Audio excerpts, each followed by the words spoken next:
Hare Krishna, dear devotees. Welcome to our summer break Bhagavad Gita shloka recitation and Mahabharata reading.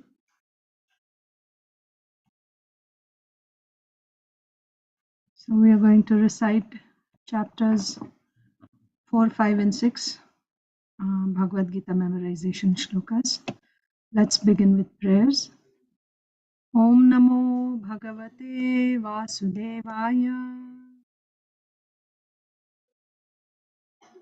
Om Namo Bhagavate Vasudevaya.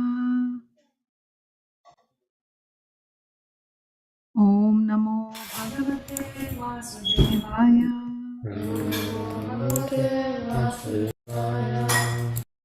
Namo Vishnupadaya Krishna Preshtaya Bhutale Srimate Bhaktivedanta Swaminiti Namine Namaste Saraswate Deve Gauravani Pracharine Nirvishesha Shunyavadi Paschatya Deshatarine Jai Sri Krishna Chaitanya Prabhu Nityananda Sri Advaita Gadadhara Srivasadi Gaura Bhakta Hare Krishna Krishna Krishna Hare Hare Hare Rama Rama Rama Hare Hare.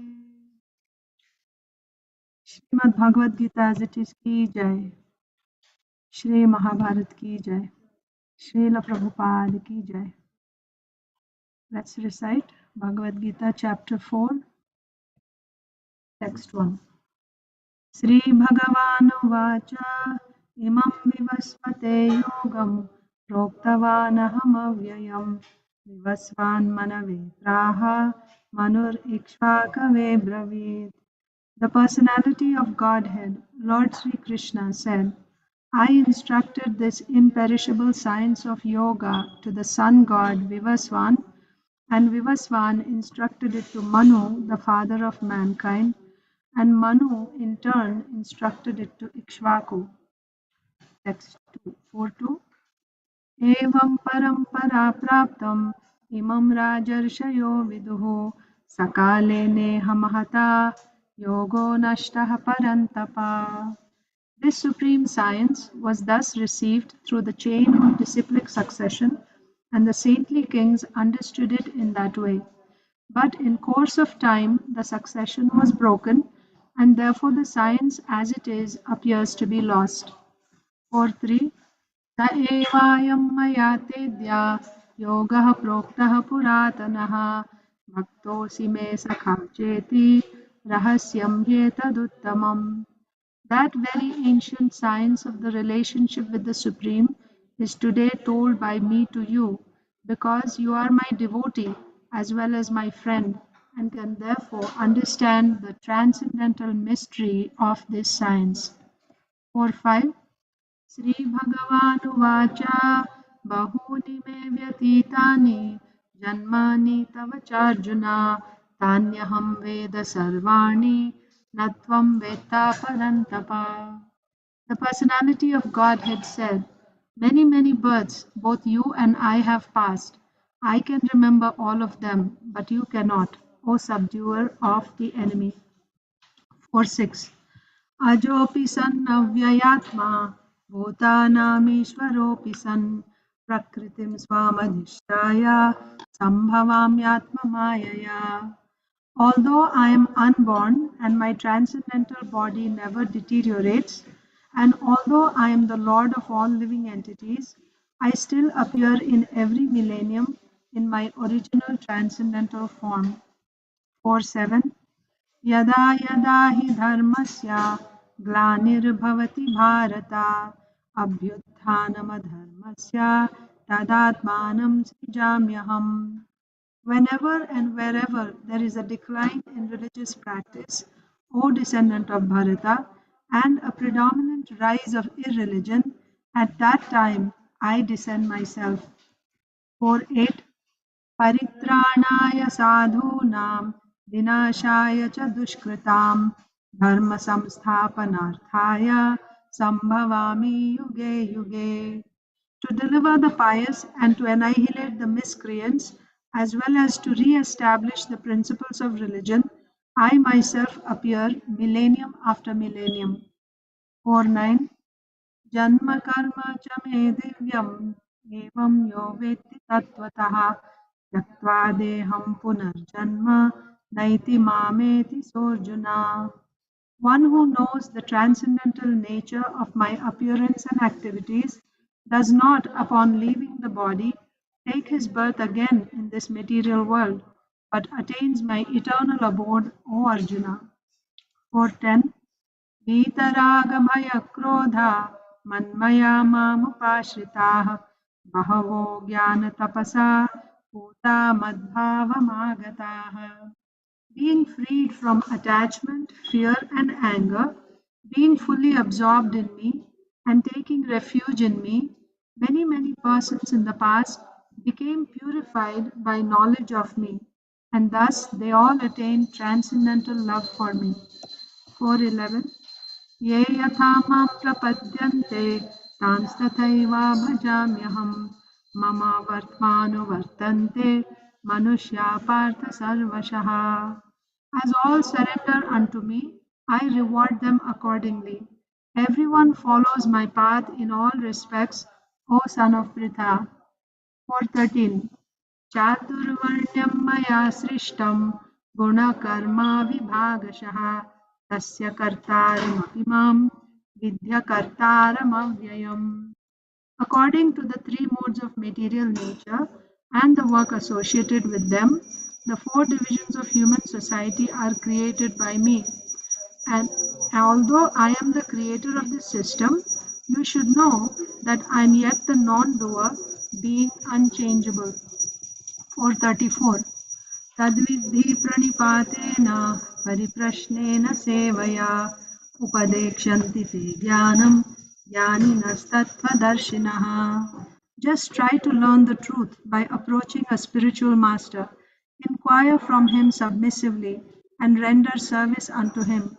The self-realized souls can impart knowledge unto you because they have seen the truth. 435 यज्ञात्वा न पुनर्मोहम् एवं यास्यसि पाण्डव येन भूतान्यशेषाणि द्रक्ष्यस्यात्मन्यथो मयि. Having obtained real knowledge from a self-realized soul, you will never fall again into such illusion, for by this knowledge you will see that all living beings are but part of the Supreme, or in other words, that they are mine. 436 अपि चेदसि पापेभ्यः सर्वेभ्यः पापकृत्तमः सर्वं ज्ञानप्लवेनैव वृजिनं सन्तरिष्यसि. Even if you are considered to be the most sinful of all sinners, when you are situated in the boat of transcendental knowledge, you will be able to cross over the ocean of miseries. 438 नहि ज्ञानेन सदृशं पवित्रम् इह विद्यते तत्स्वयं योगसंसिद्धः कालेनात्मनि विन्दति. In this world, there is nothing so sublime and pure as transcendental knowledge. Such knowledge is the mature fruit of all mysticism, and one who has become accomplished in the practice of devotional service enjoys this knowledge within himself in due course of time. 440 अज्ञश्च श्रद्दधानश्च संशयात्मा विनश्यति नायं लोकोऽस्ति न परो न सुखं संशयात्मनः. I hope everyone is reciting. But ignorant and faithless persons who doubt the revealed scriptures do not attain God consciousness. They fall down. For the doubting soul, there is happiness neither in this world nor in the next. 442 तस्माद् अज्ञानसम्भूतं हृत्स्थं ज्ञानासीनात्मनः चित्वैनं संशयं योगम् आत्तिष्ठोत्तिष्ठ Bharat. Therefore, the doubts which have arisen in your heart out of ignorance should be slashed by the weapon of knowledge. Armed with yoga, O Bharata, stand and fight. Chapter 5, 5 to Sri Bhagavan Uvacha सन्न्यासः कर्मयोगश्च निःश्रेयसकरावुभौ तयोस्तु कर्मसन्न्यासात् कर्मयोगो विशिष्यते. The personality of Godhead replied, the renunciation of work and work in devotion are both good for liberation, but of the two, work in devotional service is better than renunciation of work. 5.6 Sannyasasthu mahabaho dukkham aptum ayogatah yogayukto munir brahma na chirenadhigacchati. Merely renouncing all activities, yet not engaging in the devotional service of the Lord, cannot make one happy. But a thoughtful person engaged in devotional service can achieve the supreme without delay. 5.7 Yoga-yukto vishuddhatma vijitatma jitendriyaha sarvabhutatma bhutatma kurvannapi na lipyate. One who works in devotion, who is a pure soul, and who controls his mind and senses, Madhava, are you reciting? Is dear to everyone, and everyone is dear to him.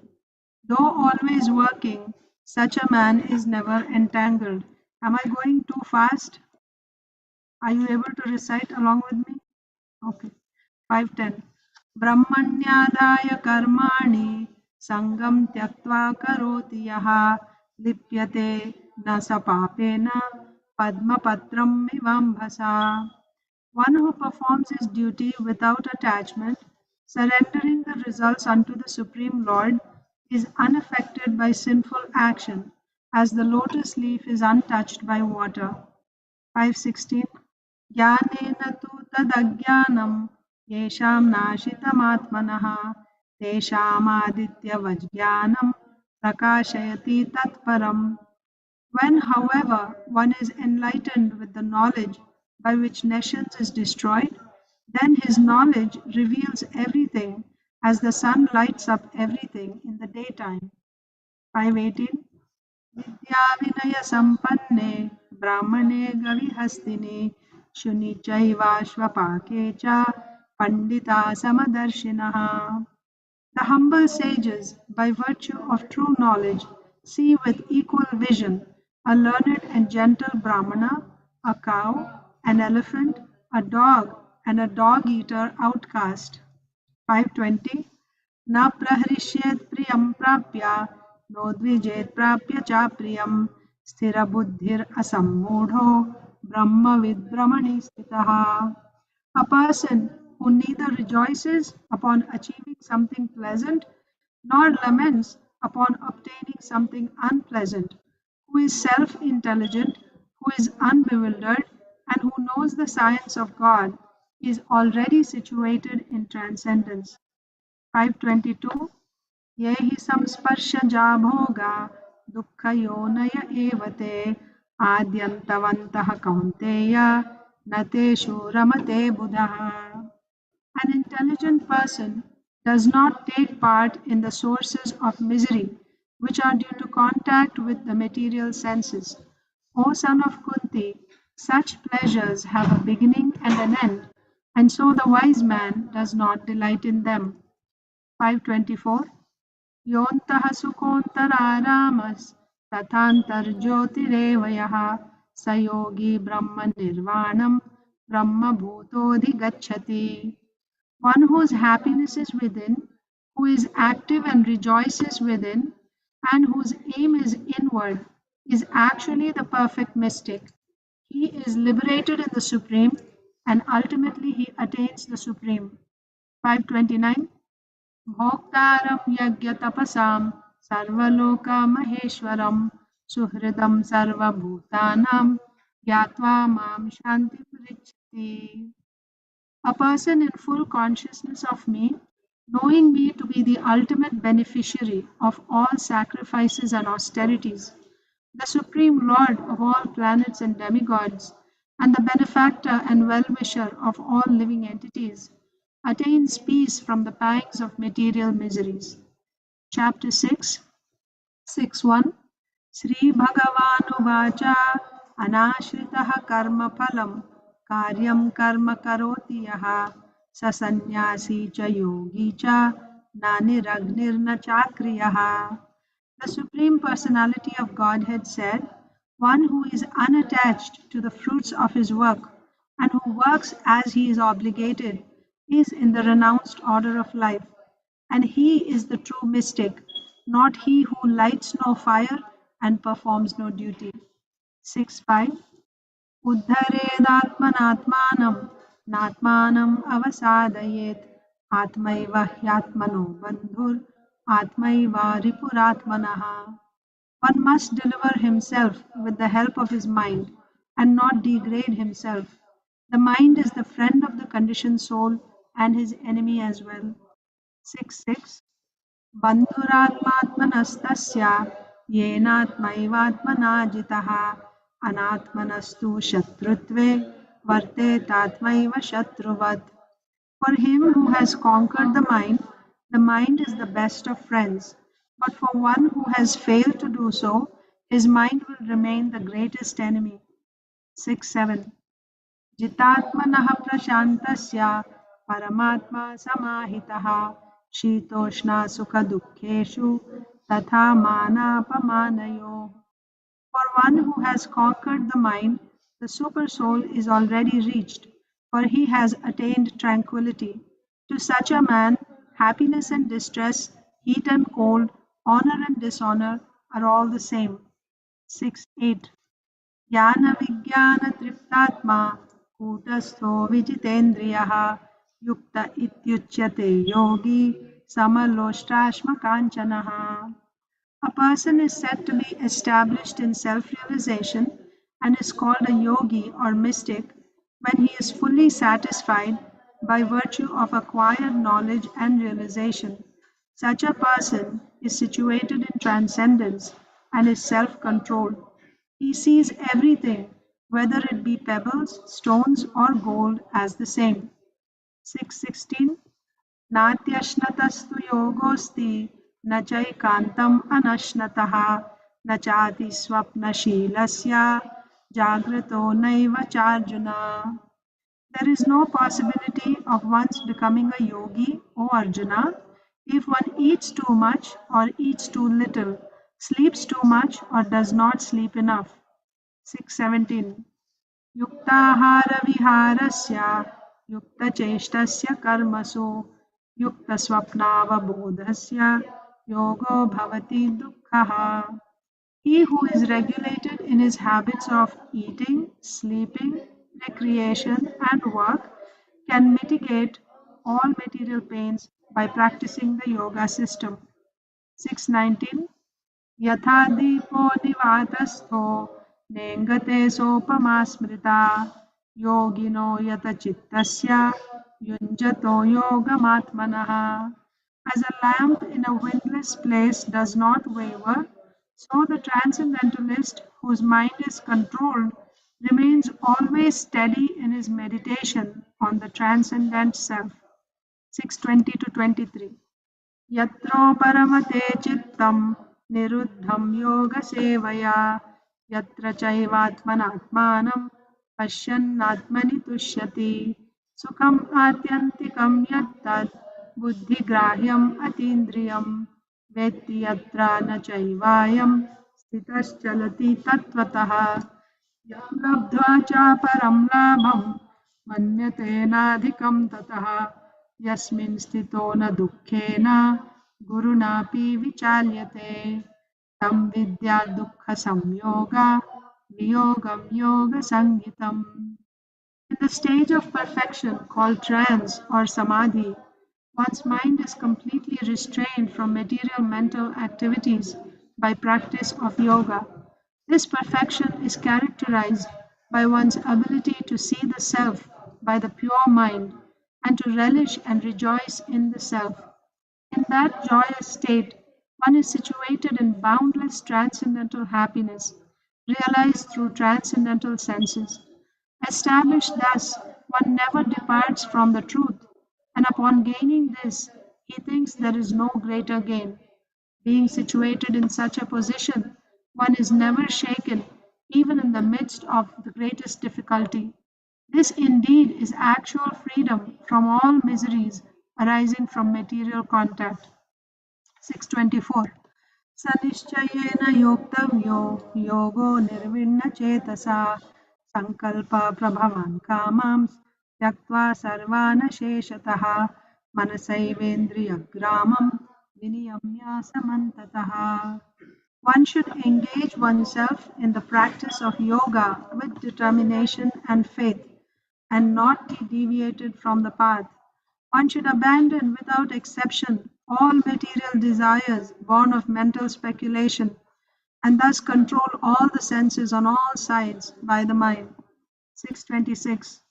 Yato yato nischalati manaschanchalamastiram tatastato niyamyaitad atmanyeva vasham nayet. From wherever the mind wanders due to its flickering and unsteady nature, one must certainly withdraw it and bring it back under the control of the self. 627. प्रशान्तमनसंह्येनं योगिनं सुखमुत्तमम् उपैति शान्तरजसं ब्रह्मभूतं अकल्मषम्. The yogi whose mind is fixed on me verily attains the highest perfection of transcendental happiness. He is beyond the mode of passion. He realizes his qualitative identity with the Supreme, and thus he is freed from all reactions to past deeds. 629. सर्वभूतस्थमात्मानं सर्वभूतानि चात्मनि ईक्षते योगयुक्तात्मा सर्वत्र समदर्शनः. A true yogi observes me in all beings and also sees every being in me. Indeed, the self-realized person sees me, the same Supreme Lord, everywhere. 630.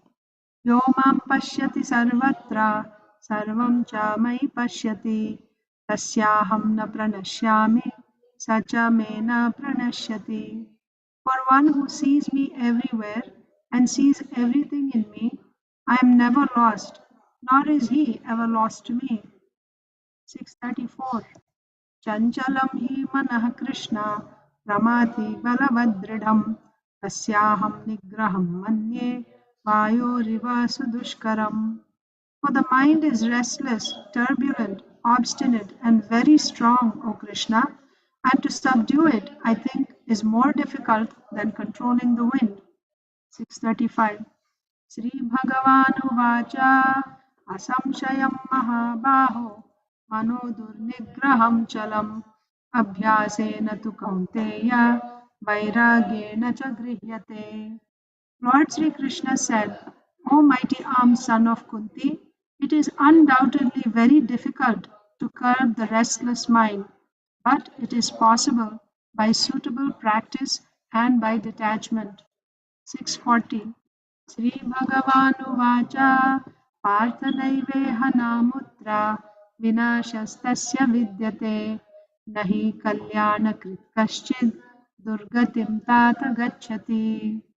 The Supreme Personality of Godhead said, Son of Pritha, a transcendentalist engaged in auspicious activities does not meet with destruction, either in this world or in the spiritual world. One who does good, my friend, is never overcome by evil. 641. प्राप्य पुण्यकृतां लोकान् उषित्वा शाश्वती समाः शुचीनां श्रीमतां गेहे योगभ्रष्टोऽभिजायते. The unsuccessful yogi, after many years of enjoyment on the planets of the pious living entities, is born into a family of righteous people or into a family of rich aristocracy. 642. अथवा योगिनामेव कुले भवति धीमताम् एतद्धि दुर्लभतरं लोके जन्म यदीदृशम्.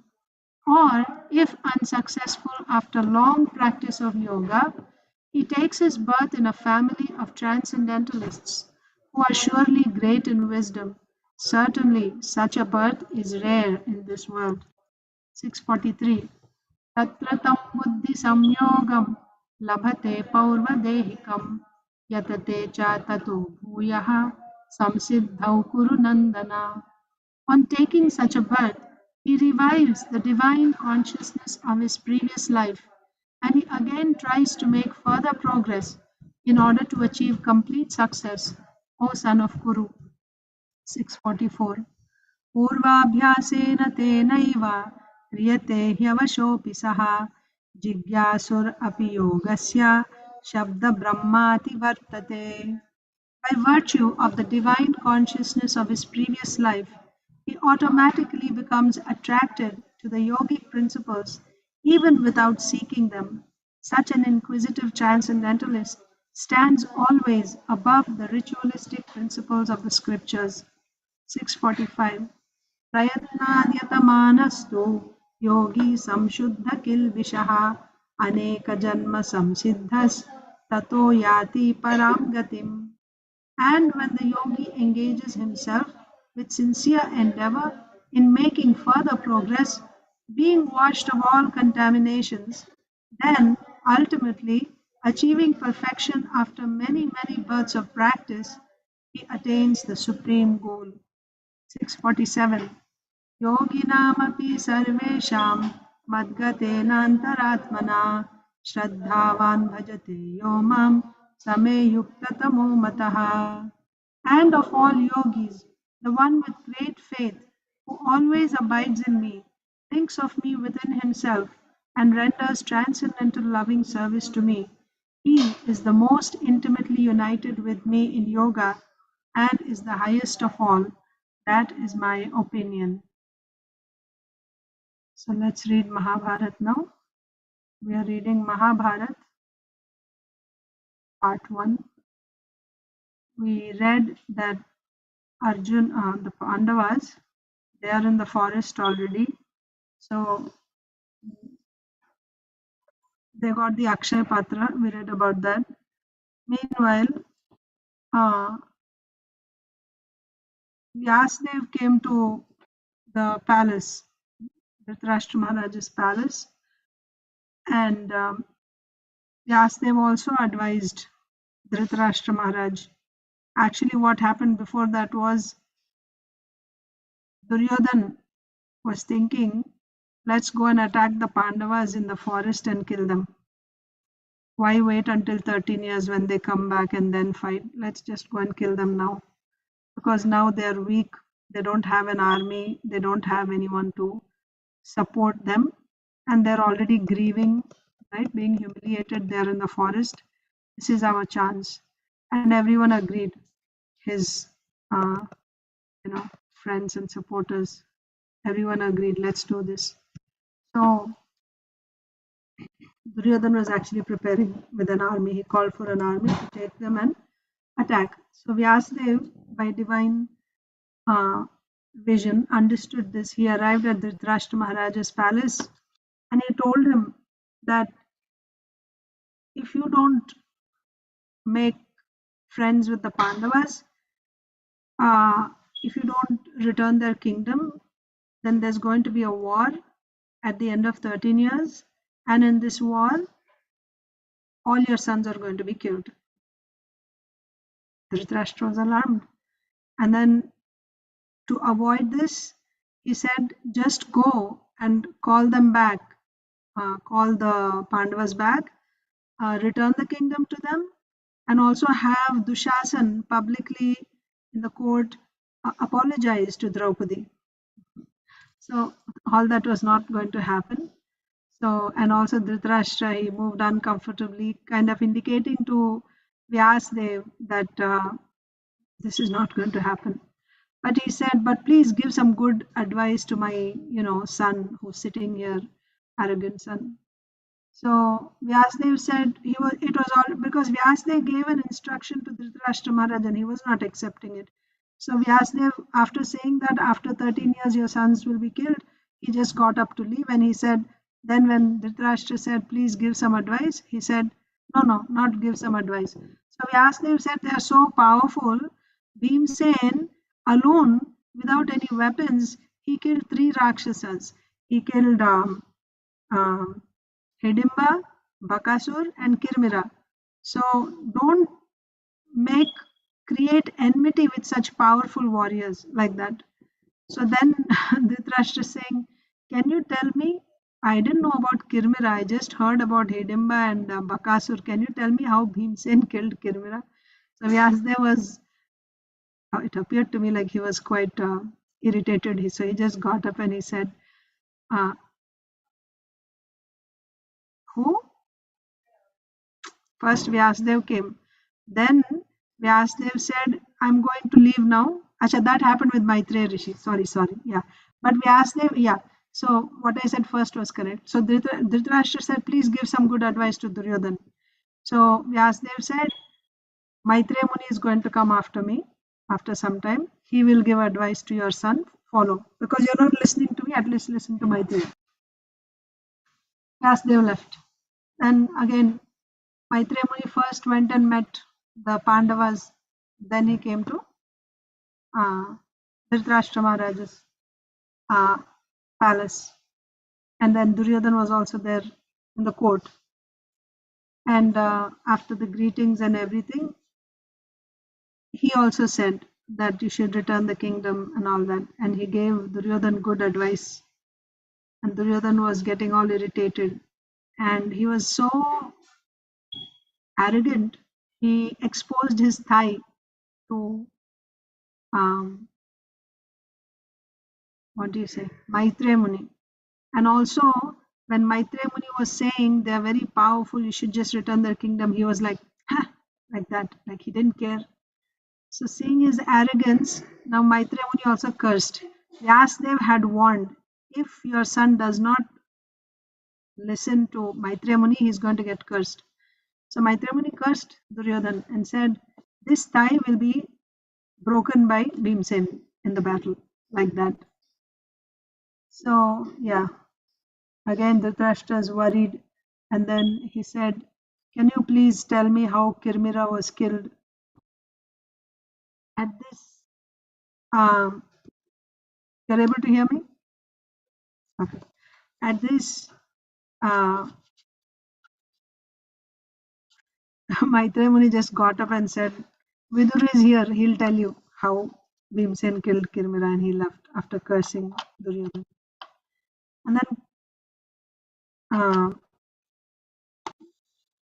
Vidur explained how Kirmira, was the brother of Bakasur, and then so he was also he killed by Bhimsen. So he was there in the forest, and he would eat anyone who would come there.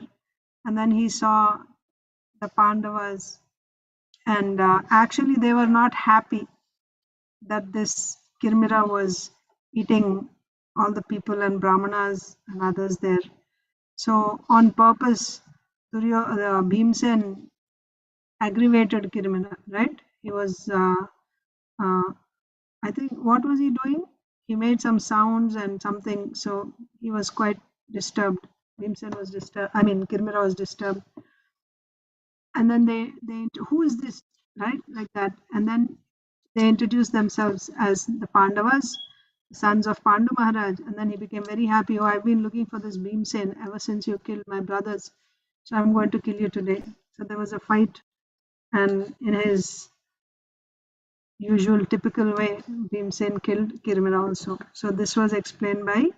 And one significant thing there is that when Bhimsen was fighting with Kirmira, his glance fell upon Draupadi. And immediately he remembered how she was insulted in the gambling match. And now when he saw Kirmira, he was seeing Kirmira as Dushasan, right? Isha? Or was it Dushasan? Oh, Duryodhan. He saw Kirmira as Duryodhan. And then he took out all his anger that he wanted to show Duryodhan on Kirmira and killed Kirmira. Anyway, so before this whole thing happened, Krishna had come, right? Before they even got here.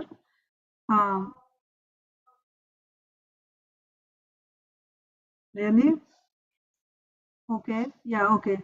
So one day, Dhritarashtra, I think, yeah, after Maitreya cursed and left, Dhritarashtra is worried. So he called for Vidur, ask, for some solace, how to, you know. So he just called Vidur and being worried. And then he said, how to save our kingdom like that. And then Vidur immediately started giving him good advice that you should immediately call the Pandavas back. Oh, 13 months had passed, right? So um, their exile was for 13 years, but in the scriptures it is said that under certain uh, circumstances, you can consider 13 months equivalent to 13 years, like that. So now 13 months have passed. So Vidur said, you call Dhritarashtra Maharaj, you call the Pandavas, saying that now this is considered as completing 13 years. According to scriptures, it's not going to be otherwise. Please come back, take your kingdom. And then, yeah, Vidur was the one who suggested all this. Let him beg for forgiveness and all that. Dhritarashtra didn't like this idea at all. He was thinking, and he actually called Vidur an unchaste wife or a prostitute. Unchaste wife, who's being maintained by her husband, but who's always thinking of her lover for the benefit of her lover. So he said that there's no point in that, such a wife can never be brought back to virtue. So he became very angry. He said, you go wherever you like. He literally, like sent him away. Vidur. So Vidur felt sorry for his brother, right? And he left and he went to the Pandavas. He thought, I'll rather go to Yudhishthir Maharaj. And then finally, when he arrived the next day, he rested that night. And the next day, they asked him about, news about Hastinapur. And he said everything is fine and how Dhritarashtra sent him away. But he also gave them advice that they shouldn't feel um,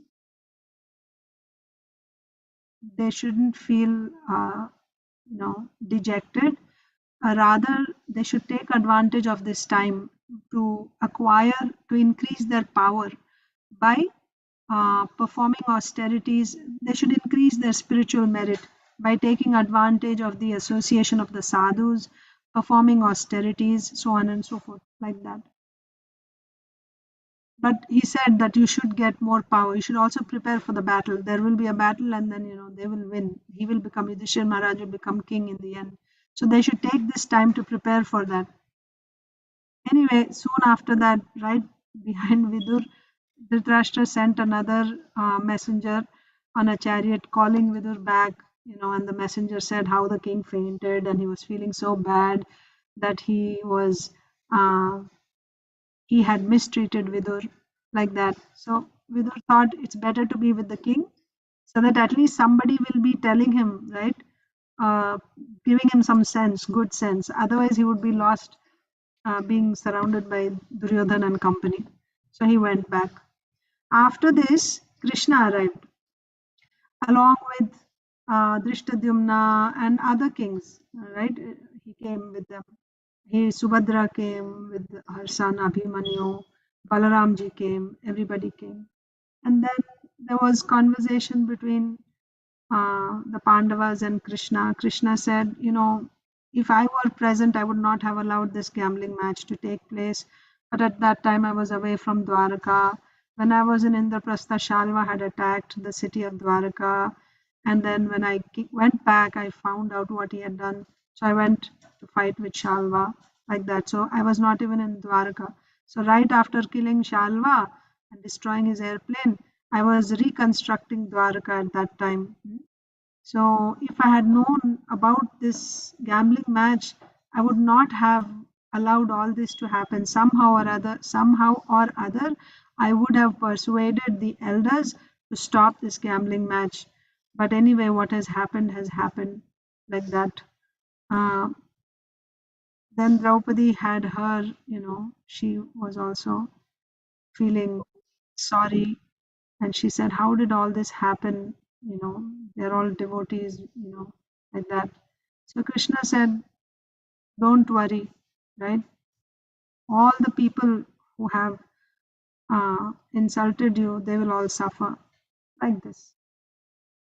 And then Krishna said he will meet them, right? After the 13 years of exile, he will meet with them and then they will see what has to be done next. But his support was there with them, like that. And then they left. And again, once again, Vyasdev comes, Isha, after Krishna. Vyasdev comes again. Yeah, and he gave the Pratismriti mantra say Correct. Vyasdev came. But was this here or after they went to Dvaitavana? Yeah, after the move to Dwatavana, because at the end of the previous chapter. Correct. So Krishna came when they were in Dvaitavana? No, he came when they were in Kamyaka first. Kamika forest. So from there, Yudhishthir Maharaj said, let's go deeper. So they arrived in Dvaitavana. There's a description of how beautiful everything there is. And the Pandavas, they were hunting the wild animals also. To give protection to the sages, there were many sages. They were spending time listening to the sages narrate from scriptures like that. And while they were there, so there overall, at the end of that time, they spent 13 months. And then Vidur came. And Krishna came after Vidur then. So all that happened in Dvaitavana only. I don't know. I think they were in the Kamyaka forest the whole time. Can I go back and check?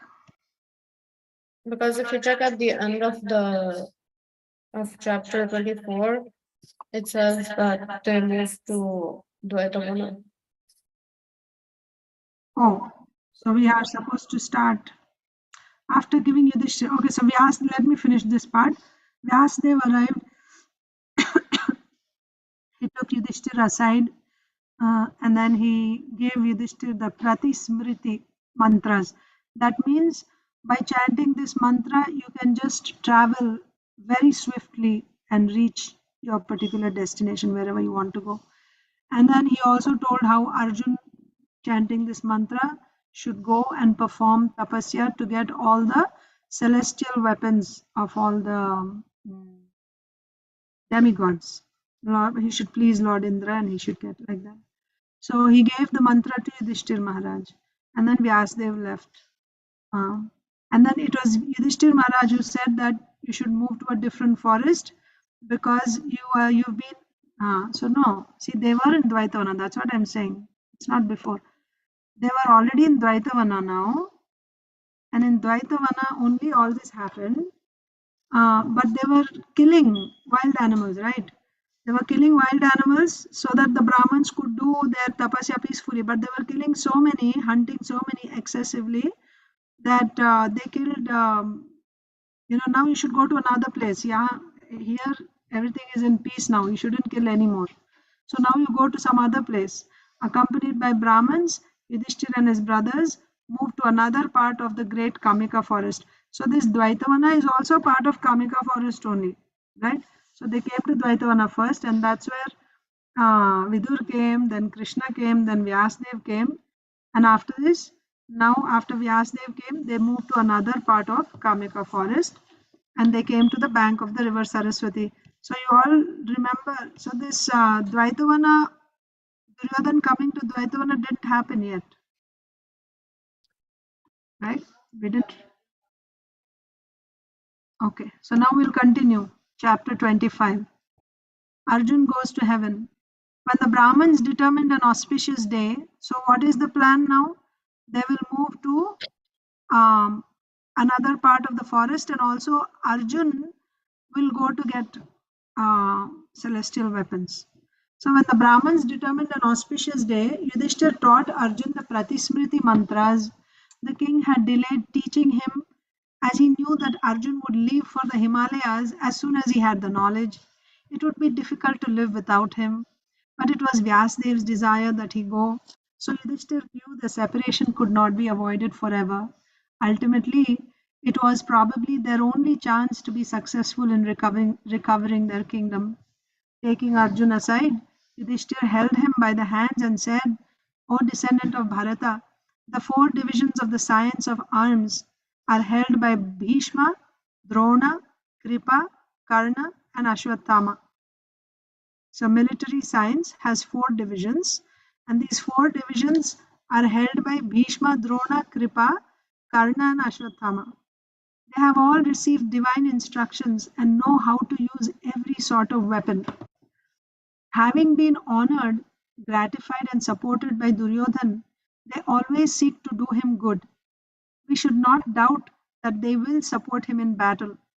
The whole world is now under Duryodhan's sway, and he is our avowed enemy. You are our sole refuge. Depending on you, we shall regain our kingdom from Duryodhan. Listen now as I tell you what should be done. Yudhishthir then informed Arjun of Vyasdev's instructions.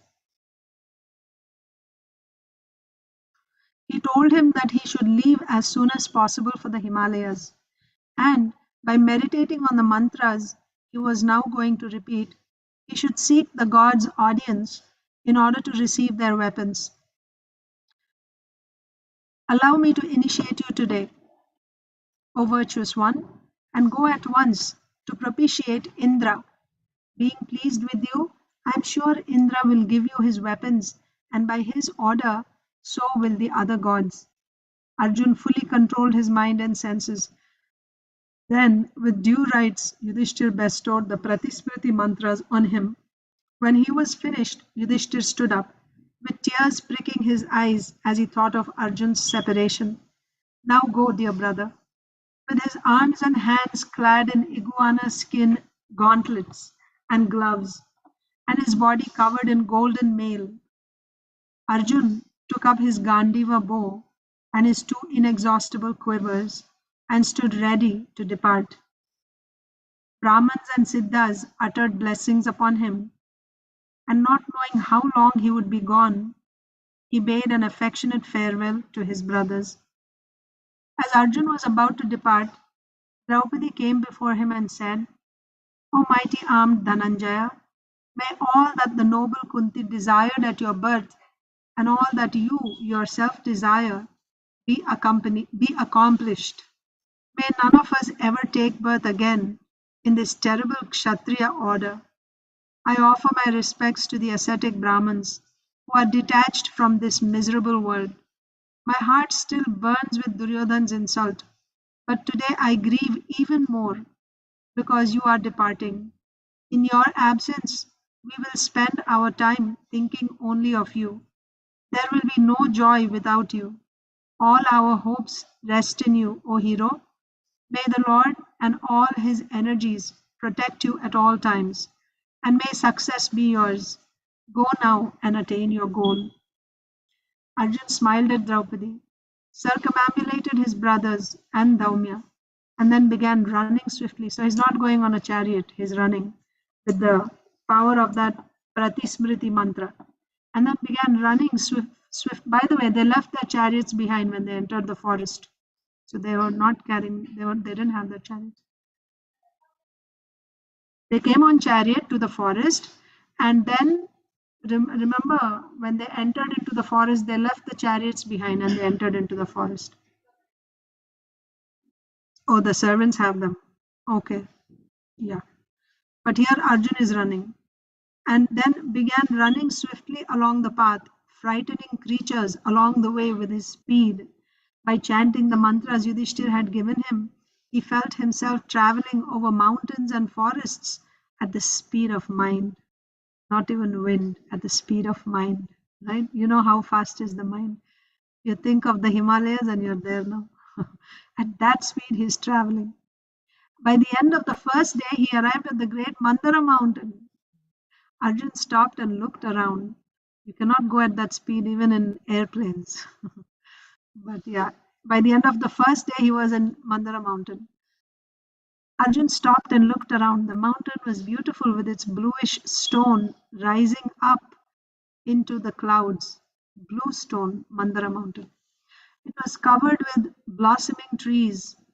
Their many colored flowers creating rich tableaus and their scent captivating his mind. The sound of peacocks, cranes, and cuckoos filled the air, and he could see Siddhas and Charanas sporting on the mountain slopes. Arjun decided to climb the mountain and begin his austerities there. Upon reaching a plateau high on the mountains, he suddenly heard a voice resounding in the sky. Stop! Arjun looked around and saw an ascetic sitting at the foot of a tree. The tawny colored Brahmin had a brilliant aura. His lean body was covered in deerskin, and his matted locks hung down to his shoulders. The ascetic said, "O child, who are you? You appear to be a Kshatriya. Do you not know that this is the abode of peaceful Brahmins who are free from anger? Even to have been able to reach this spot indicates that you already attained a high state of purity. Now, perfect your life. You have no need of weapons here. Throw them away." Arjun made it clear that he had no plans to renounce his weapons. "I need my weapons to serve my elder brother Yudhishthir, who has been wrongfully deprived of his kingdom. O Brahman, I will not cast them aside." Seeing Arjun's dedication to duty, the ascetic replied, "O slayer of foes, I am pleased with you. Know me to be Shakra, king of the gods." Who's Shakra? Indra, king of the gods. Ask me for a boon. Arjun was overjoyed. Here was Indra with folded hands. He said, "O exalted one, the boon I desire is that you bestow all your weapons upon me." Indra smiled. Prabhupada says, when you go to a king, you should ask big. You shouldn't ask small things because the king is capable of giving you big. So ask, say, give me half your kingdom, like that. So he met Indra and Indra said, "Ask me for a boon." He said, "Give me all your weapons." Indra smiled. "Oh Dhananjay, I can grant you life in the celestial regions of bliss. Ask for this. Why do you desire only my weapons? How could I incur the world's condemnation by not avenging myself on the enemy and by abandoning my brothers in the forest?" Arjun's anger rose as he remembered Duryodhan's treachery. Indra spoke gently. "O child, when you meet Shiva, I will give you all my weapons. Try to propitiate him, for he is the greatest of the gods. By seeing the three-eyed wielder of the trident, all your desires will be fulfilled." After saying this, Indra disappeared, and Arjun was left alone. He decided to remain where he was and begin his austerities and worship of Shiva.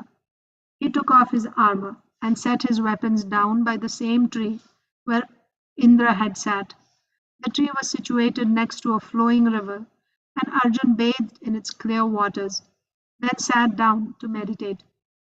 As he did As he did so, conch shells were heard in the sky, and showers of flowers fell from the heavens. Arjun was pleased by the auspicious sign, and he sat with half-closed eyes, controlled his breathing, and began to intone prayers to Shiva. During the first month of his meditations, Arjun ate only fruit on every third day. During the second month, he ate fruit only on every sixth day, and during the third month, he ate fruit once a fortnight. Mhm. During the fourth month, he lived only on air, standing on the tips of his toes with his arms upraised. He bathed 3 times a day and kept his mind and senses under perfect control. As a result of his austerities, Arjun began to glow like the sun. In the heavens, the celestial rishis grew anxious. You remember Dhruva Maharaj did tapasya like this also. And of course, Hiranyakashipu also did. But yeah, so the demigods became anxious. There also we see. So in the heavens, the celestial rishis grew anxious. They approached Shiva and said, "Arjun has become greatly effulgent due to his austerities on the breast of the Himalayas. The earth is becoming heated by his asceticism and is sending forth smoke. O chief of the gods, you should stop him before he upsets the universal order by the power of his penance." Shiva replied, "You need not feel anxiety on account of Falguni. He does not wish to attain heaven or prosperity. I know his purpose and will satisfy him today." The rishis bowed before Shiva and returned to their own abodes. Shiva then assumed the form of a tall, powerful, golden hued hunter. and descended to the place where Arjun was meditating. Uma, his consort, accompanied him in a similar costume, and many of his goblin followers, who assumed various forms and wore bright garments, followed them. Many of the female goblins assumed the forms of beautiful women and also descended. As Shiva appeared on the mountainside with his followers, the mountain seemed ablaze with beauty. Strangely, however, all nature became silent. Even the springs and waterfalls ceased their sounds. As Shiva arrived, he saw a Danava. So, why everything was silent and stand still? Because of one Rakshasa. As Shiva arrived, he saw a Danava assume the form of a boar, a wild pig, and charge at Arjun. The demon intended to kill Arjun, and he roared loudly in challenge. Arjun heard the boar's roar and quickly lifted and strung his bow. Placing a virulent arrow on his bowstring, Arjun called out, I have done you no harm. As you seek to kill me, I shall certainly send you to Yamaraj's abode. At the same moment, Shiva also trained his arrow on the boar and shouted to Arjun, Stop! This dark colored boar is mine. I saw him first and have already aimed my arrow at him. Arjun ignored Shiva's claim and released his arrow, which sped toward the massive boar. Shiva simultaneously released his arrow, and the two shafts both struck the Danava at the same time. There was a sound like thunder as the arrows hit the demoniac boar's rock like body. Assuming his natural form, the demon gave up his life with a terrible cry. Arjun looked around at the hunter. His body shone like a golden mountain. He was surrounded by hundreds of women. Arjun glared at him. Who are you, dressed like a hunter and wandering in this solitary forest, surrounded by your followers? Are you not afraid? Why have you pierced this boar, which I targeted first? Do you not know that this is against all accepted practices in hunting? Indeed, you have insulted me, and so I will punish you by taking your life. The hunter replied with a smile, O hero, you need not be concerned about me. I always dwell in the forest. But what brings you here? You are obviously royalty, used to living in luxury. How is it that you have adopted an ascetic life? Arjun held his bow tightly. Depending on the strength of my arms, I live in this forest. See how I killed this fearful Rakshasa who was intent on killing me? The hunter laughed derisively. It was I who killed this one, not you. I saw him first, and it was by my arrow that he was sent to death's abode. You are overly proud of your strength. Do not accuse others when you yourself are at fault. O wicked minded wretch, you have wronged me and will therefore not escape with your life. Stand and receive my arrows. Try to defend yourself if you can. Infuriated, Arjun immediately struck the hunter with a cluster of swift arrows, but he simply smiled and received Arjun's shafts without flinching. He called out, O wretch, send your fiercest arrows, those that are capable of piercing the heart. Arjun released another volley of shafts. Becoming angry, Shiva sent back hundreds of his own arrows. A great battle then ensued. Showers of snake-like arrows sped back and forth. Yes, as Arjun countered the hunter's arrows, he was surprised to see that although struck by countless shafts, his adversary was not affected. The Pandava increased the force of his attack, but the hunter stood unmoved. Seeing that he could not shake his foe, Arjun called out in admiration, Excellent! Well done! Arjun looked with wonder at the hunter. Clearly, this was not an ordinary man. No one could withstand the force of thousands of arrows shot from the Gandiva without being moved. Perhaps he was a celestial. Arjun decided to use his mystical weapons. No matter who this was, even if he was a Gandharva or a Yaksha, unless he was actually Shiva himself. Arjun intended to kill him. Arjun then invoked weapons which fired thousands of arrows, blazing like the sun. Shiva cheerfully received all his shafts as a mountain receives a downpour of rain. Then, to Arjun's amazement, he found that his celestial quivers were suddenly exhausted. Right? His quivers were inexhaustible, they would never become empty.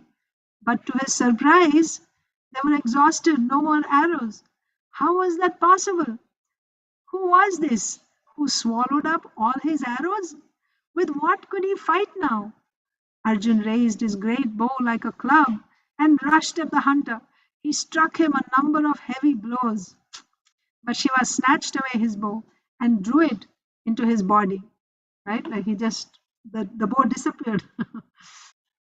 He drew it into his body. It simply vanished. Arjun then drew his sword. I mean, he should have understood then. The bow disappeared. Well, maybe he thought some celestial, some mystic power maybe. Arjun then drew his sword and brought it down upon the hunter's head with all his strength, but it shattered to pieces. Arjun was afraid, but he continued to fight. Arjun was afraid what's going on. All his weapons were disappearing, but he continued to fight. This time he lifted rocks and boulders and threw them at the hunter. He tore up trees and slung them at the hunter. Still he made no impression. Arjun's mouth smoked with wrath. He rushed at his foe and pummeled him with his fists, started punching him. Shiva struck him back, and a hand-to-hand fight ensued. They struck one another and grappled furiously, each seizing the other and shoving him with full force. Sparks of smoke flew from their bodies. Finally, the hunter released Arjun, and he fell back, dazed, almost unconscious. Arjun looked at the hunter in astonishment. He had failed to make the least impression on him. Surely this must be the exalted god Shiva. No one else could have fought with such power. Arjun retreated to a distance and quickly fashioned an image of Shiva from the earth. He worshipped it with flowers, and as he did so, he saw flowers falling onto the hunter's head. What did he do?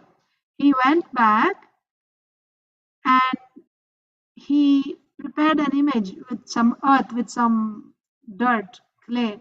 He just made a form of Lord Shiva's Shivalinga. And then he started worshipping Lord Shiva with flowers. As he did that, the flowers that he was offering to the Shivalinga, he saw the same flowers were now falling on the hunter's head. Now he had no doubt this was the deity he was seeking. Arjun fell headlong at the god's feet, who was in the form of that hunter. And he did so, and as he did so, he felt all his fatigue dispelled. So when he was prostrating himself in front of Lord Shiva, he lost, all his fatigue, all his exhaustion was gone, dispelled. Shiva was pleased with Arjun and he spoke to him in a voice as powerful as roaring clouds. O Falguni, today you have satisfied me. There is no warrior equal to you in courage or patience. O best of the Bharat race, your strength is practically equal to mine. You were formerly a rishi. Which rishi? Tell me. Arjun was which rishi? Nara. Nara. Correct.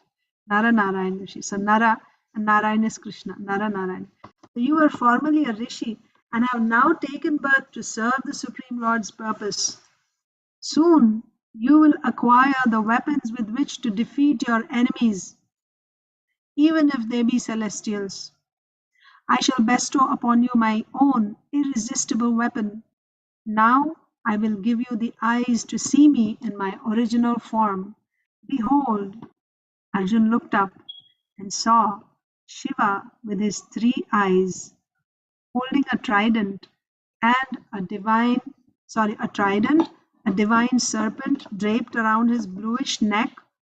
Arjun bowed down and prayed, O great God, O highly exalted one, you are the refuge of all the celestials. The very universe has sprung from you. You are Vishnu in a different form and are unconquerable by gods, demons, or men. O Shankara, O Shankar, pray, forgive me. It was only to receive your audience that I came to this mountain.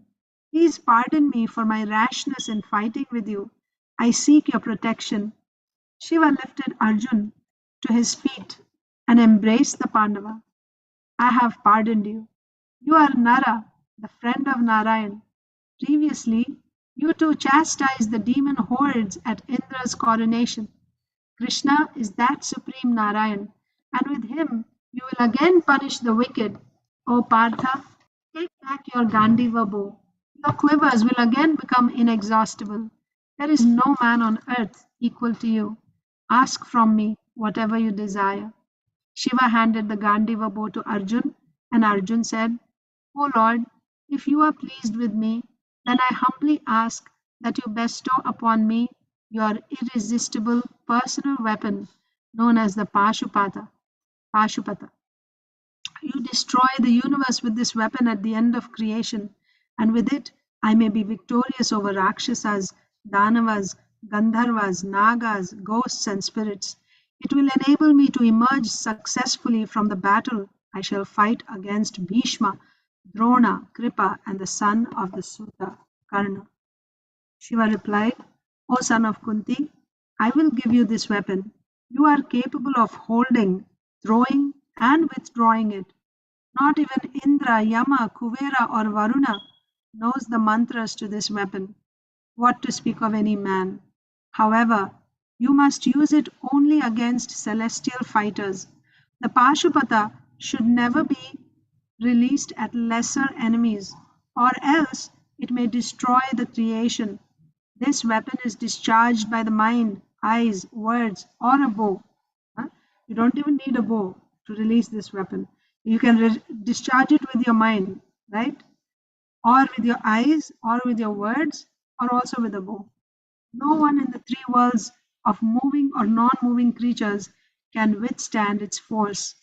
Arjun then bathed for purification and stood before Shiva to receive the mantras. The god gave his weapon to Arjun, and it then waited upon him just as it waited upon Shiva himself.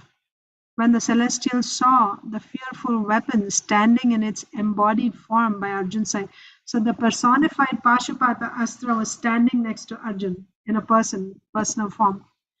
So when the god saw this, the earth trembled and terrible winds blew in all directions.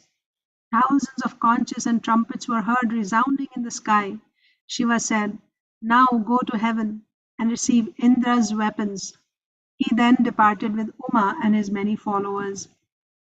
When Shiva was gone, Arjun stood for a few moments gazing at the sky, awed by what had just transpired. He had seen the god of gods. The unknowable deity had touched him with his own hand. Arjun now considered his enemies already vanquished and his ends accomplished. He possessed Shiva's irresistible weapon. Although he could not discharge the Pashupata at human foes, its very possession made him feel invincible. While Arjun stood absorbed in thought, Varuna appeared before him, accompanied by the rivers personified and many Nagas, Siddhas, and other lesser gods. Kuvera was also in attendance, his body resembling pure gold and seated upon a splendid chariot. Kuvera was accompanied by countless yakshas. They stood before Arjun, illuminating everything with their bodily effulgence. Arjun also saw in the sky the god of justice Yamaraj approaching on his chariot with mace in hand and flanked by the personified forms of death and time. On a nearby mountain summit, Arjun saw Indra and his queen Sachi seated on the back of the celestial elephant Airavata and appearing like the rising sun. A white umbrella was being held over his head, and he was surrounded by Gandharvas and rishis who were eulogizing him with Vedic hymns. Arjun chanted numerous prayers in praise of the gods and offered them fruits and water. As he stood gazing in amazement, Yamaraj spoke, his voice as deep as autumnal rain clouds.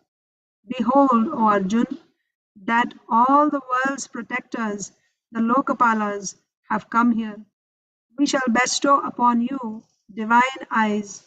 O sinless one, you were formerly the Rishi Nara. At Brahma's behest, you have taken your birth as a mortal. You shall vanquish in battle the powerful Bhishma and the many other fierce warriors headed by Drona, the enemies of the gods, Daityas and Danavas. The enemies of the gods. Who are they? The enemies of the gods, Daityas and Danavas, have taken their birth in the world of men. So the Rakshasas, Daityas, Danavas, they have taken birth amongst human beings. These shall all be slain in a great battle in which you will play the main role. Your fame on earth shall be eternal. Yamaraj offered his personal weapon, a celestial mace, to Arjun. The Pandava received the weapon along with the mantras for hurling and withdrawing it. So Yamaraj gave his weapon, right? He gave his celestial mace, Gada, to Arjun, right there. And Arjun received the weapon along with the mantras for hurling and withdrawing it. After that, Varuna gave Arjun his inescapable Nagapasha noses. Arjun also received Kuvera's weapon, the Antardhana, which could baffle and render unconscious even mighty asuras. Then Indra spoke, O subduer of enemies, you shall perform a great work for the gods. Now you must ascend to heaven. There I will give you my own weapon and other irresistible astras belonging to the celestials. My chariot, driven by my servant Matali, will soon carry you there. The Lokapalas then vanished. So, who are the four Lokapalas? Yamaraj, Varundev, Indra, Kuvera. Okay? Four Lokapalas, maintainers of the universe. At four corners, they have their residences. Four corners of this Mount Meru, on top of Mount Meru. On top, there are four elephants supporting. So they have their residences. Kuvera, Yamaraj, Varuna, and Indra. So other three gave their weapons, but Lord Indra said, now you come to my abode. I will give you my weapon and also I will give you the weapons of other celestials there. The Lokapalas then vanished, leaving Arjun alone. As he looked up, he saw what appeared to be a second sun, gradually increasing in brilliance in the sky. How did Indra come? Indra had come on Airavata, but now Indra's chariot is coming. The whole region vibrated as the radiance increased. Arjun realized that this was Indra's chariot descending to earth. The chariot was huge and it was drawn by 10,000 celestial horses of greenish and golden hue. Matali, the golden armor, was holding the reins of 10,000 celestial horses. As the chariot approached, Arjun could see upon it innumerable swords and maces, as well as all kinds of missiles. Axes, darts, lances, and spears of every kind were placed all around the chariot. Celestial thunderbolts and brilliant lightning bolts glowed from its sides. Huge bodied, fierce Nagas with fiery mouths were seated on the chariot. Nagas were seated on the chariot, along with great silver cannons furnished with wheels and capable of sending celestial missiles a vast distance. That means on the chariot were also cannons, silver cannons. Arjun saw Indra's dark blue flagstaff, the Vaijayanta, standing in the middle of the chariot, as straight as a bamboo and as tall as a great palm tree. Then the chariot halted and Matali stood before Arjun. Bowing low, he said, O fortunate one, I have been instructed to take you to Shakra. Your father, which one? Father Indra, not Pandu Maharaj, Indra. Your father encircled by the celestials, rishis, Gandharvas, and Apsaras, wishes to see you in heaven. Shiva has also ordered me, ascend this chariot and come to the heavenly regions. Arjuna again bathed for purification, then offered prayers to Mount Mandara. O King of mountains, you are the refuge of pious sages seeking heaven. You have sheltered me, and I have lived here happily. I offer you my thanks and bid you farewell. With that, Matali led Arjun to a flight of crystal steps leading up to the chariot.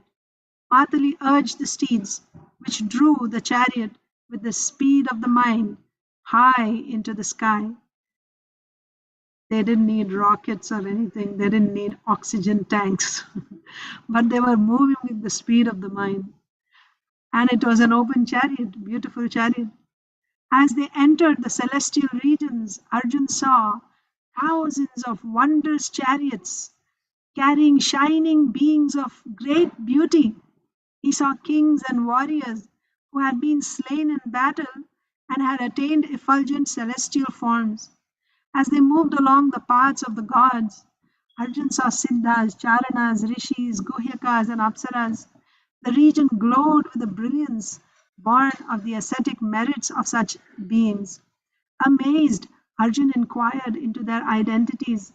The charioteer replied, these are pious persons, O son of Kunti, stationed in their respective spheres. You have seen their shining abodes from the earth as stars in the firmament. So, these stars are nothing but the abodes or the planets, or you can say the homes of the pious beings, right? Who accrued a lot of pious credits and now they ascended to higher regions, to the heavens. The chariot passed through the gate of Indra's planet, where Arjun saw Airavata, the great white elephant with four tusks. The elephant resembled Mount Kailash with its four summits. Passing through divine regions meant for pious men who had performed great sacrifices and asceticism, they arrived at last in Amaravati, Indra's capital city. Arjun gazed with wide open eyes at the astonishing city. Flowers from all the seasons bloomed simultaneously, and there were groves of sacred trees. Fragrant breezes moved among their golden leaves, creating cascades of brilliant light. Countless mansions and palaces stretched into the distance. Arjun saw the famous Nandana gardens in which the gods sported with apsaras. Those who turn their backs in battle can never see this place, Matali said, seeing Arjun's amazement. Neither can those who are wicked minded, who have not performed sacrifice, who have not abstained from liquor and meat, who have not bathed in holy rivers, nor given charity to Brahmins, ever reach this abode. As they proceeded through the city, Arjun beheld celestial cars traveling by the occupants' wills. That means there's no horses and no chariot drivers, nothing. They're just going by the will of the passenger, right? Wherever he desires, he just goes, like a house moving, right? So, airplanes, celestial cars traveling by the occupants' wills. Gandharvas and Apsaras eulogized Arjun as he passed. He heard the sound of celestial music of the thousands of conch shells and drums. Arjun entered Indra's magnificent assembly hall and met with the Sadhyas, Maruts, Vishwadevas, and twin Ashwins. He saw the Adityas, Vasus, Rudras, and the many royal saints headed by King Dilipa. Narad Rishi was also present along with the Gandharva leader Tumburu. After offering his respects to the assembled personalities, Arjun approached his father, the king of the gods. Indra was seated beneath his white umbrella and was being fanned by golden handled and perfumed chamaras. Perfume chamaras. I never thought about that. You can perfume the chamara. Many, many pure Brahmins praised him with hymns from the Rig and Yajur Vedas. They were praising Indra. And the Gandharvas and Charanas played celestial instruments of all descriptions for his pleasure. Arjun prostrated himself before Indra, who got down from his throne and embraced him. The thousand-eyed god took Arjun by the hand and led him back up the flight of golden steps to his bejeweled throne.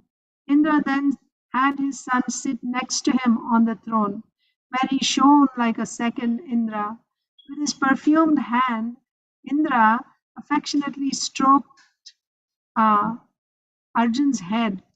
Out of love, Indra gently patted and rubbed his arms, which were like gold columns. The deity gazed without satiation at his son's face. Seated together on the throne, Arjun and Indra appeared like the sun and the moon together in a clear sky. Indra gave Arjun the celestial sight to perceive Amaravati's divine beauty. The city was unimaginably opulent. The Pandava looked around at the numerous effulgent rishis who sat reciting sacred texts from the Vedas. Groups of Gandharvas headed by Tumburu sang hymns in voices which entirely captivated the mind. As they sang, Apsaras performed exquisite dances full of gestures and sidelong glances. They shook their breasts and moved their broad hips. The celestials offered Arjun the sacred arghya and washed his feet. At Indra's command, Arjun was then escorted to Indra's palace.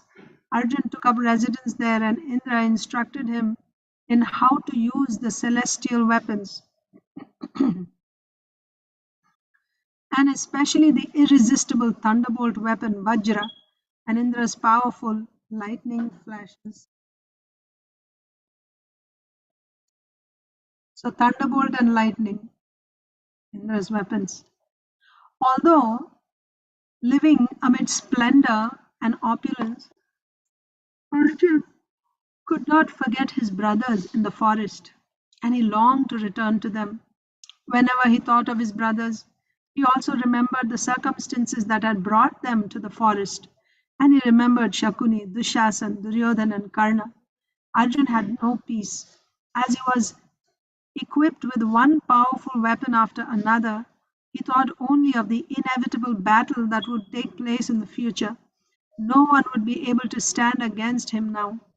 Those wicked-minded men would be punished, Draupadi would be avenged, and Yudhishthir's kingdom would be recovered.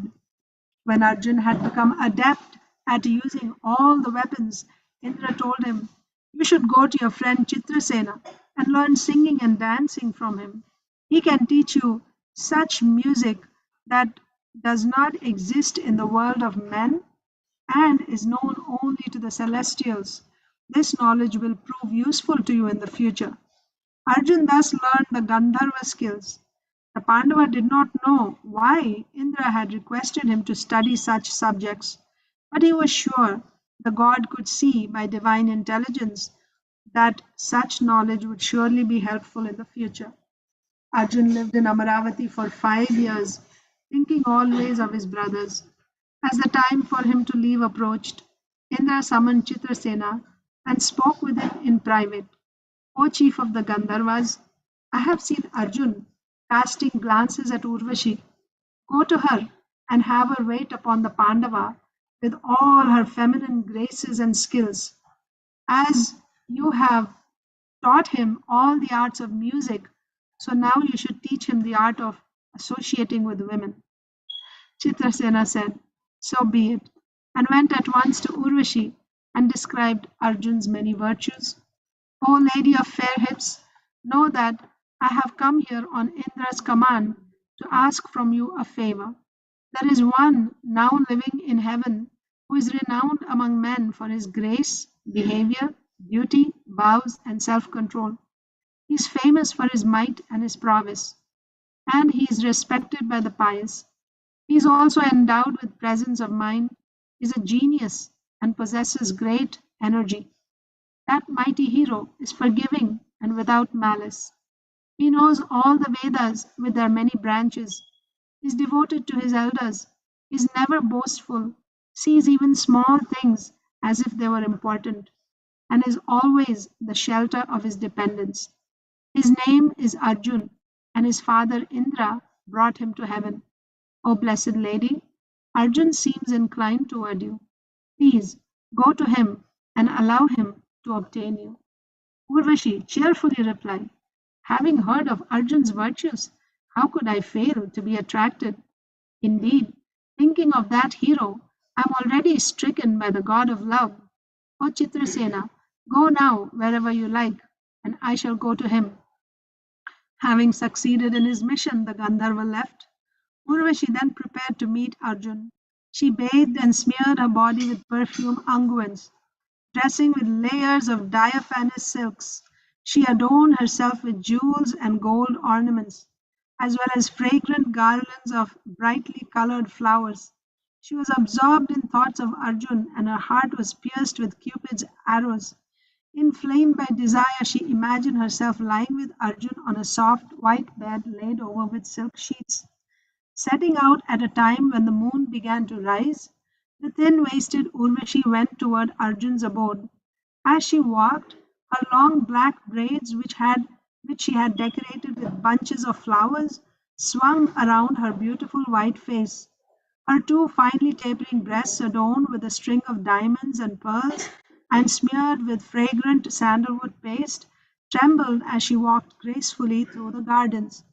Her high round hips, covered with thin cloth and decked with golden chains, moved from side to side. The rows of golden bells around her ankles tinkled gently.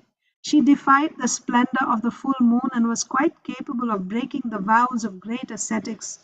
Exhilarated by the little liquor she had drunk and full of desire, she cast glances from side to side and seemed even more alluring. Seeing her pass, the Siddhas and Charanas considered her the finest sight in heaven. She soon arrived at Arjun's door and sent word to him through the doorkeeper. Arjun immediately invited her into his house. He was anxious that the goddess had come to see him at night. Seeing her incomparable beauty, he closed his eyes out of modesty. Arjun worshipped her as if she were his superior and said, O foremost of Apsaras, I bow down to you. What is your command? I am your servant. Hearing his words, Urvashi was overjoyed. Her voice rang out like tinkling bells. O best of men, I will tell you what brings me here. When you first came to heaven, a large assembly was convened during which we celebrated your arrival. When you first came, okay, so after he came, all the gods and celestials were present, and you were seated by Shakra's side. You saw me then dancing in the midst of the chief Apsaras. Your gaze rested upon me for some moments, and Indra noticed your attentions. Thus, he has sent me here through Chitrasena. I have come to wait upon you. O hero, my heart is stolen by your virtues, and I am under the control of Kamdev. This is my wish. Let me possess you tonight. Arjun at once covered his ears in shame. O blessed lady, O most charming one, it is not proper for me to hear you speak such words. You are the wife of my superior. As the illustrious Kunti or the beautiful Sachi, Indra's consort, is to me, so too are you, O goddess. Do not doubt what I say, O lady of sweet smiles. I did indeed gaze upon you, but not out of desire. There was quite another reason. Arjun had heard of Urvashi while at home on the earth. Thousands of years previously, she had become Pururava's wife, who was one of Arjun's ancestors. It was her son who had been the forefather of Arjun's dynasty. Arjun told Urvashi that he thus felt quite unable to make her his lover. O blessed one, when I gazed at you, I was simply amazed to see the mother of my dynasty. You should not entertain any other feeling for me than that of your son. Urvashi smiled. O son of Indra, we of the heavenly realms are not fettered by human morality. You need not see me as a superior. I have sported with other sons and grandsons of the Puru dynasty without incurring sin. Be favorable toward me. I am burning with desire and feel devoted to you. Do not reject me, for that is not the practice of virtuous men. But Arjun could not change his attitude. O beautiful lady, hear what I tell you, and let the four directions and all the celestials also hear. You are no different to me than Kunti, Madri, or Sachi. I bow my head at you as my mother. Please protect me as your son. After Arjun had spoken in this way, it was clear to Urvashi that he was firm in his determination. Rejected and insulted, she became angry. With knitted brows and quivering lips, she exclaimed, As you insult a woman who has come to you at your father's command and out of her own desire, a woman pierced by Cupid's arrow, you shall lose your manhood and live as a dancer in the company of women. O Arjun, you shall become a eunuch and lose all respect. With that, Urvasi turned and left Arjun. Arjun thought carefully. Surely Indra must have known that this would happen. Why then had he asked Chitrasena to send Urvashi to him? Arjun went at once to Chitrasena and told him what had transpired, repeatedly mentioning the curse.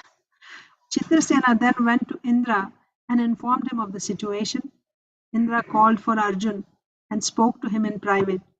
O best of men, because you are her son, Kunti is the most glorious mother. You have defeated even the rishis by your self control and patience. Do not worry. Urvashi's curse will be for your good and will prove useful. You will need to pass your final year of exile incognito. At that time, Urvashi's curse will take effect, and living as a eunuch, no one shall discover you. Having passed 1 year without your manhood, you shall regain it at the end of that period. Arjun was relieved. The Pandava then stopped worrying about the curse and continued to live happily in the heavens with his father and Chitrasena. We will stop there because these are lengthy chapters, and reading continuously for over 2 hours, I'm actually getting sore throat. So I will read one chapter at a time, and the chapters are too long. So we will end here. Hare Krishna.